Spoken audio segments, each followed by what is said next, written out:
എല്ലാവർക്കും നമസ്കാരം. New life ടൈമിലേക്ക് സ്വാഗതം. ഭക്തന്റെ വിളി കേട്ടാൽ ഓടിയെത്തുന്ന ഭഗവാനാണ് ഗുരുവായൂരപ്പൻ. വിശ്വസിച്ചാൽ ഭഗവാൻ നമുക്ക് മുന്നിൽ ഏത് രൂപത്തിലും വരും. നിഷ്കളങ്കമായ ഒരു കുഞ്ഞു മനസ്സിന്റെ പ്രാർത്ഥന കേട്ട് ഭഗവാൻ നേരിട്ട് വന്ന് നിവേദ്യം കഴിച്ച ആ ചരിത്രകഥയാണ് ഇന്ന് ഞാൻ നിങ്ങളുമായി പങ്കുവയ്ക്കുന്നത്. വീഡിയോ മുഴുവനായി കാണുക. ഭഗവാന്റെ ഈ അത്ഭുതം നിങ്ങളുടെ സുഹൃത്തുക്കൾക്കും ഷെയർ ചെയ്യുക. വർഷങ്ങൾക്ക് മുൻപ് ഗുരുവായൂർ ക്ഷേത്രത്തിൽ നടന്ന സംഭവമാണിത്. അന്ന് ക്ഷേത്രത്തിലെ ശാന്തിക്കാരനായിരുന്ന നെന്മിനി നമ്പൂതിരിക്ക് ഒരിക്കൽ ഒരു അടിയന്തര കാര്യത്തിനായി ദൂരേക്ക് പോകേണ്ടി വന്നു. താൻ ഇല്ലാത്ത സമയത്ത് പൂജ മുടങ്ങാൻ പാടില്ല എന്ന് നിർബന്ധമുള്ള അദ്ദേഹം തൻ്റെ കൊച്ചുമകനായ ഉണ്ണിയെ വിളിച്ച് ഒരു കാര്യം ഏൽപ്പിച്ചു. ഉണ്ണി, ഇന്ന് നീ വേണം ഭഗവാന് നിവേദ്യം നൽകാൻ. ഭഗവാൻ അത് കഴിച്ചു എന്ന് നീ ഉറപ്പുവരുത്തണം എന്ന് പറഞ്ഞ് അദ്ദേഹം യാത്രയായി. അച്ഛൻ പറഞ്ഞ വാക്ക് വിശ്വസിച്ച ഉണ്ണി നിവേദ്യവുമായി ശ്രീകോവിലിന് മുന്നിലെത്തി. നമ്മൾ ഭക്ഷണം കഴിക്കുന്നത് പോലെ ഭഗവാനും നേരിട്ട് വന്ന് നിവേദ്യം കഴിക്കുമെന്നാണ് ആ കുട്ടി കരുതിയത്.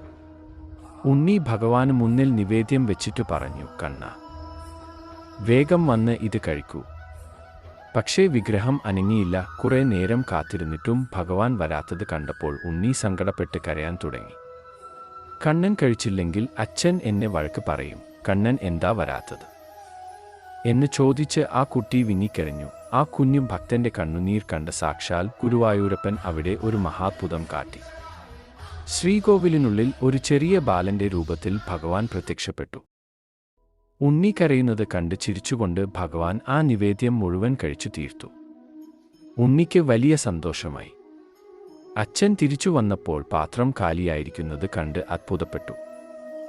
ഉണ്ണി തന്നെ അത് കഴിച്ചു കാണുമെന്ന് കരുതി അച്ഛൻ ആദ്യം വഴക്ക് പറഞ്ഞെങ്കിലും ഭഗവാന്റെ വിഗ്രഹത്തിൽ നിവേദ്യത്തിന്റെ അംശങ്ങൾ കണ്ട് അദ്ദേഹം സ്തബ്ധനായി നിന്നുപോയി. നിഷ്കളങ്കമായ ഭക്തിക്ക് മുന്നിൽ ഭഗവാൻ ഇന്നും വഴങ്ങിക്കൊടുക്കും എന്നതിന് ഇതിലും വലിയ ഉദാഹരണമില്ല. ഭഗവാനെ ഹൃദയം കൊണ്ട് വിളിച്ചാൽ അദ്ദേഹം തീർച്ചയായും നിങ്ങളുടെ അടുത്തും എത്തും. ഈ കഥ നിങ്ങൾക്ക് ഇഷ്ടപ്പെട്ടുവെങ്കിൽ തീർച്ചയായും ലൈക്ക് ചെയ്യുക. നിങ്ങളുടെ അഭിപ്രായങ്ങൾ താഴെ കമന്റ് ചെയ്യുക. ഇതുപോലുള്ള കൂടുതൽ ഭക്തിസാന്ദ്രമായ കഥകൾക്കായി സബ്സ്ക്രൈബ് ചെയ്യാൻ മറക്കരുത്. ലോകാ സമസ്ത സുഖിനോ ഭവന്തു.